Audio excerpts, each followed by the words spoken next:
विज्ञ पौरुष motion pictures में आपका स्वागत है। आज हम कंपनी के 5वें मिशन की चर्चा करेंगे, जो है लोगों को पैसा, पूंजी, संपत्ति और संपदा बनाना सिखाना। अर्थात लोगों को यह बताना कि पैसा कैसे बनाया जाए और लोगों को यह बताना कि पूंजी कैसे बनाई जाए और लोगों को यह भी बताना कि संपत्ति कैसे बनाई जाए और सबसे अंत में लोगों को यह भी बताना कि संपदा कैसे बनाई जाए। जैसा कि कंपनी के विजन पार्ट 3 में लोगों को बीमारियों के प्रति सचेत करना वाले अध्याय में इस विषय पर चर्चा की गई है कि लोगों के पास 4 प्रकार के ही पैसे होते हैं। नंबर 1 है नोट अर्थात रुपया। नंबर 2 पर है ड्राफ्ट, जो दूसरे द्वारा आपके नाम दिया गया हो। नंबर 3 पर है चेक, जो दूसरे द्वारा प्रदान किया गया हो। नंबर 4 पर है आपकी साख, जो आपने बना रखी हो।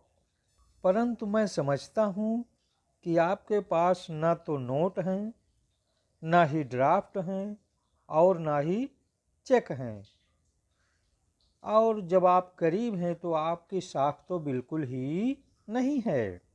तो आपके द्वारा खर्च किए जाने वाले पैसे की पूर्ति कैसे करेंगे? तो आपके पास मात्र एक उपाय है, वह है कि आप अपने पैसे की पूर्ति करेंगे पूंजी से। कभी कभी तो पूंजी को बेचना पड़ता है, तब पैसा मिलता है और खर्च की पूर्ति होती है। तो आपके पास 4 प्रकार की पूंजी है। तो कौन कौन सी पूंजी है? नंबर 1 समय, जो आपके पास बचा है। नंबर 2 श्रम, जो आप में ताकत है। नंबर 3 सूचना, जो आपके पास जानकारी है। और नंबर 5 कौशल, जो आपके पास क्षमता है। लोग इसीलिए गरीब होते हैं क्योंकि उन्हें अपने समय रूपी पूंजी के प्रति सावधान ही नहीं होते हैं। उन्हें यह पता ही नहीं होता है कि उनके पास पूंजी है, जबकि सबसे मूल पूंजी समय ही होती है। अब चूंकि उन्हें यह पता नहीं होता है कि सबसे बड़ी पूंजी, सबसे मूल पूंजी समय ही होता है, तो वे अपने समय रूपी पूंजी को व्यर्थ में गंवा देते हैं और रोना रोते हैं कि मैं भूखों मर रहा हूँ। इतना ही नहीं, लोग अपने श्रम रूपी पूंजी को भी गंवाने से नहीं चूकते हैं और दारू गांजा भांग में मस्त रहते हैं। और तो और लोग सूचना रूपी पूंजी को भी नष्ट करने से नहीं चूकते हैं और उचित माहौल न पाने के कारण अपनी कौशल रूपी पूंजी को भी नष्ट कर देते हैं। जब आपके पास पूंजी भी नहीं बचती है, तो आपको अपना खर्च चलाने के लिए अपनी संपत्ति बेचनी पड़ती है या बेचनी पड़ेगी। और आपकी संपत्ति है दुकान, किराए का मकान, बहुमंजिला दुकान, कंपनी या कोई व्यवसाय। अर्थात यदि आपकी आमदनी से ज़्यादा खर्च है, तो आपको निश्चय ही कुछ ना कुछ बेचना पड़ेगा, क्योंकि खर्च तो रुकने वाला नहीं है। तो जब आपके खर्च रुकने वाले नहीं हैं, तो आपको उनको पूरा करने के लिए कुछ ना कुछ करना पड़ेगा। चाहे आप आमदनी के लिए करिए या फिर आप बेचने के लिए करिए, आपको करना तो पड़ेगा ही। जब आप अपनी संपत्तियां बेच चुके होंगे, तब आपको अपनी संपदाएं बेचने के लिए विवश होना पड़ेगा। और आपकी संपदाएं हैं प्रौद्योगिकी, बुद्धिमत्ता, श्रृंखला और गति। प्रौद्योगिकी अर्थात मशीनें, चाहे वे हार्डवेयर हों या सॉफ्टवेयर। बुद्धिमत्ता अर्थात रचनात्मकता। श्रृंखला अर्थात श्रमिकों, कार्यकर्ताओं आदि का संगठन। गति अर्थात चलायमान। दरअसल आदमी को जब तक ठोकर नहीं लगती है तब तक उसे अपनी गलती का एहसास ही नहीं होता है। इसीलिए तो कहा जाता है कि मन मतंग माने नहीं जब तक खता न खाए, और तब तक बहुत देर हो चुकी होती है। चलो माना कि आपका पैसा, पूंजी, संपत्ति और संपदा सब कुछ खत्म हो गया और आप मजबूर हो चुके हैं, तो भी क्या आपका खर्च रुक जाएगा? आप इस मुगालते में मत रहिए कि जब आपकी आमदनी रुक जाएगी तो आपका खर्च भी रुक जाएगा। इसीलिए तो लोग हत्या, राहजनी, चोरी, डकैती करते हैं, क्योंकि उनकी आमदनी तो रुक जाती है लेकिन खर्च नहीं रुकते हैं, और जिसके परिणाम स्वरूप कारागार में जीवन बिताते हैं। तो प्रश्न यह है कि खर्च को रोकने का कोई उपाय है? जी नहीं। खर्च को सीमित तो किया जा सकता है लेकिन उसे रोका नहीं जा सकता है, और वह भी आधुनिक युग में तो बिल्कुल भी नहीं रोका जा सकता है। तो प्रश्न यह उठता है कि क्या इसका कोई समाधान है? तो इसका एकमात्र समाधान है खर्च से अधिक आय।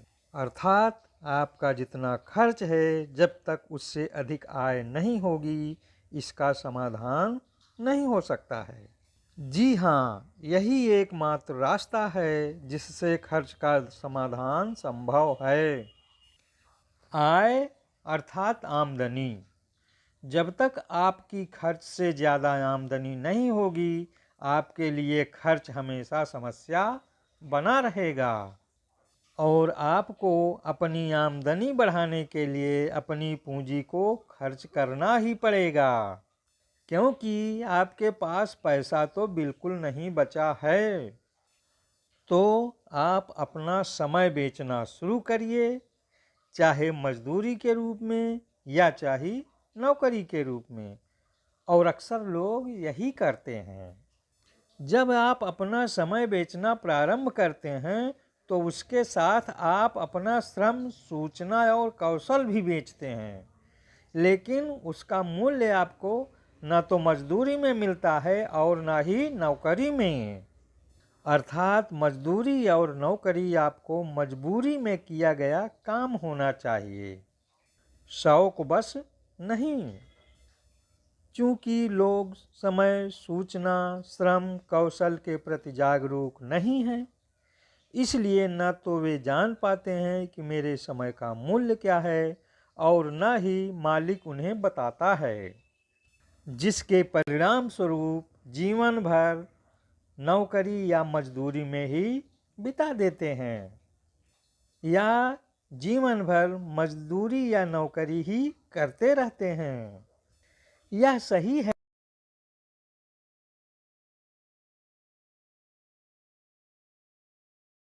कि जन्मना गरीबों के पास न तो पैसा होता है, न पूंजी होती है और न संपदा होती है, लेकिन पूंजी अर्थात समय, श्रम, सूचना और कौशल तो हर व्यक्ति को जन्मना मिलती है।